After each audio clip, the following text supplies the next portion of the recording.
ആദർശിൻ്റെ നാളത്തെ പ്രൊമോ റിവ്യൂയിലേക്ക് എല്ലാവർക്കും സ്വാഗതം. അങ്ങനെ നമ്മൾ അനിയാണെങ്കിലും നമ്മൾ നന്ദുവിൻ്റെ റൂമിൽ അകപ്പെട്ടു പോയി കേട്ടോ. അപ്പോഴത്തേക്ക് അനിക്കാണെങ്കിൽ പുറത്ത് പോകാനും പറ്റുന്നില്ല.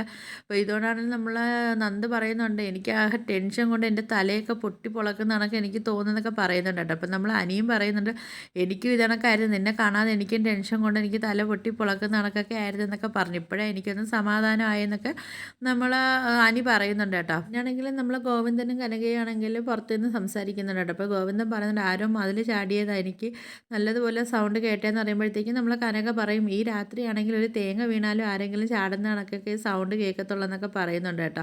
അപ്പോൾ നമ്മൾ ഗോവിന്ദൻ പറയുന്നുണ്ട്, വേറൊന്നും കൊണ്ടല്ല, നമ്മൾ നന്ദുവിനാണെങ്കിൽ ഒരുപാട് ശത്രുക്കളും കാര്യങ്ങളൊക്കെ ഉള്ളതല്ലേ എന്നൊക്കെ ഇങ്ങനെ പറയുന്നുണ്ട്. അങ്ങനെ ഗോവിന്ദനും കനകയുടെ നേരെ നമ്മൾ നന്ദുവിൻ്റെ റൂമിലോട്ട് പോകുന്നുണ്ട് കേട്ടോ. എന്നിട്ട് നന്ദുവിൻ്റെ അടുത്ത് പറയുന്നുണ്ട്, മോക്കൊരു കൂട്ടായിട്ട് അമ്മ ഇവിടെ കിടക്കട്ടെ എന്നൊക്കെ പറയുന്ന സമയത്താണ് നമ്മൾ നന്ദു ആണെങ്കിൽ പറയും, വേണ്ട അച്ഛാ, അത് ശരിയാവത്തില്ല, അമ്മയാണെങ്കിൽ അച്ഛൻ്റെ കൂടെ ഒന്ന് കിടക്കട്ടെ, അച്ഛൻ ഒറ്റയ്ക്ക് കിടക്കണ്ട എന്നൊക്കെ ഇങ്ങനെ പറയുന്നുണ്ട് കേട്ടോ.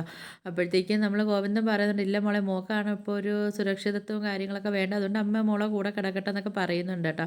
അപ്പം കനകയെടുത്ത് ഗോവിന്ദൻ പറയുന്നുണ്ട്, നീ എന്തായാലും ഇവിടെ മോളെ കൂടെ കിടക്കാനൊക്കെ പറയുന്നുണ്ട് കേട്ടോ. അപ്പം നമ്മൾ അനിയാണെങ്കിൽ കട്ടിലിൻ്റെ അടിയിലാണെങ്കിൽ ഇതെല്ലാം കേട്ടിട്ട് ആകെ ടെൻഷനായിട്ട് നമ്മൾ അനിയും കിടക്കുന്നതായിട്ട് കാണിക്കുന്ന കേട്ടോ. കാര്യം വെച്ചാൽ ഇനിയിപ്പോൾ എനിക്ക് പുറത്തോട്ട് പോകാനും പറ്റത്തില്ലല്ലോ.